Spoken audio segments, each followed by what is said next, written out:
Pagi.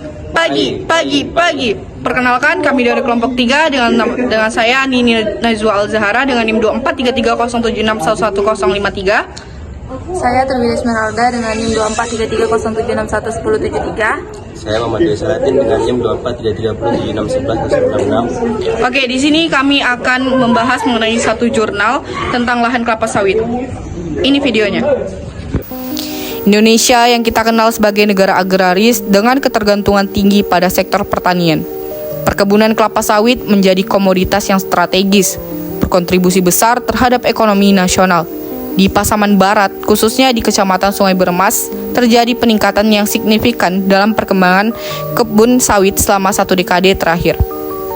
Penelitian ini tuh bertujuan untuk mengetahui seberapa cepat lahan perkebunan kelapa sawit berkembang di Kecamatan Sungai Beremas antara tahun 2013 hingga 2023. Selain itu, studi ini mendalami faktor-faktor yang memicu pertumbuhan tersebut dan menilai dampak ekonomi serta lingkungan yang timbul akibat ekspansi perkebunan.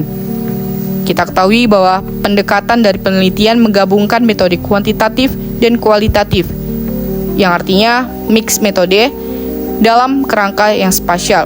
Data lahan dianalisis menggunakan sistem informasi yang geografis, dilengkapi wawancara dengan pemangku kepentingan serta pengolahan data secara deskriptif untuk menyimpulkan fenomena.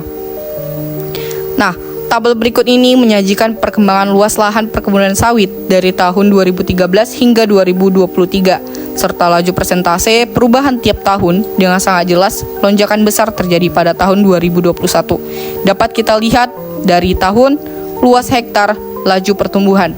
Mulai dari tahun 2013, luas hektar mencapai 9.117, laju pertumbuhannya 0. Tahun 2014 dengan luas hektar 9.213, laju pertumbuhan 1,05%. 2015 dengan luas hektar 9.267 dengan laju pertumbuhan 0,59%. 2016 9.270 hektar dengan laju pertumbuhan 0,03%.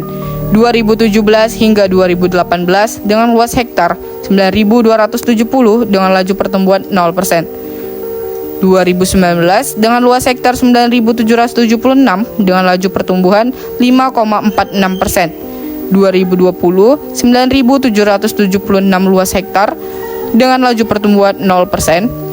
2021 dengan 10.851 hektar dengan laju pertumbuhan 11%. 2022 hingga 2023 luas hektar mencapai 10.851 dengan laju pertumbuhan 0%. Baik, dari data kuantitatif itu memandu narasi bahwa pertumbuhan paling yang signifikan itu terjadi pada 2021 sebagai titik perubahan yang sangat penting.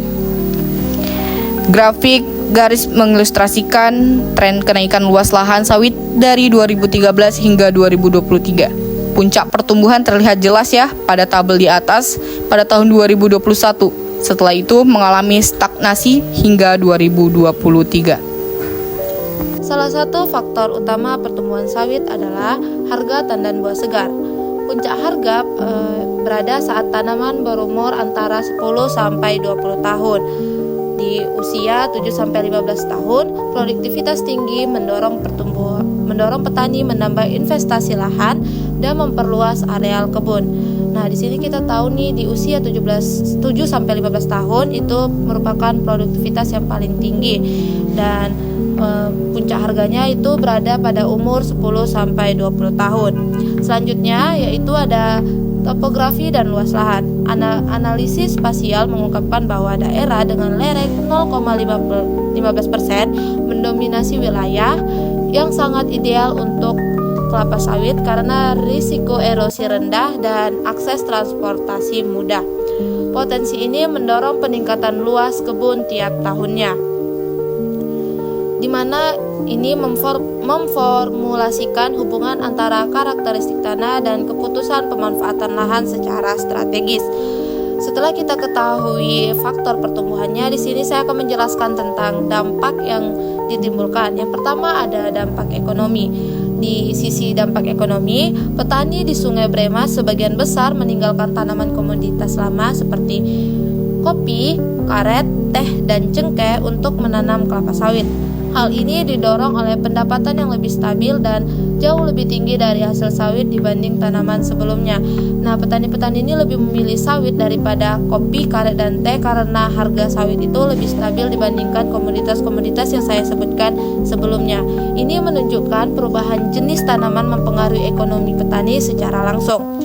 Selain ada dampak ekonomi, yaitu ada dampak lingkungan. Sebaliknya, pelebaran kebun sawit membawa dampak terhadap lingkungan seperti peningkatan kabut asap dari pembakaran pabrik, pencemaran air akibat pupuk kimia yang mengalir ke sungai, serta alih fungsi lahan hutan yang mempercepat deforestasi. Selanjutnya, setelah kami menjabarkan panjang lebar tentang dampak dan faktor pertumbuhan, di sini kami mengambil kesimpulan pertumbuhan lahan sawit di Kecamatan Sungai Bremas mencapai puncaknya pada tahun 2021 yang mencapai 11%. Seperti yang dijelaskan oleh teman saya sebelumnya, faktor utama mempengaruhi adalah harga tandan buah segar atau TBS, ketersediaan lahan dengan topografi ideal, dan potensi produktivitas tanaman.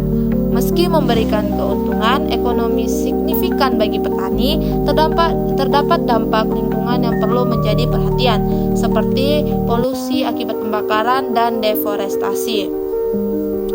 Nah, sekian dari kami. Apabila ada kesalahan, kami minta maaf. Terima kasih.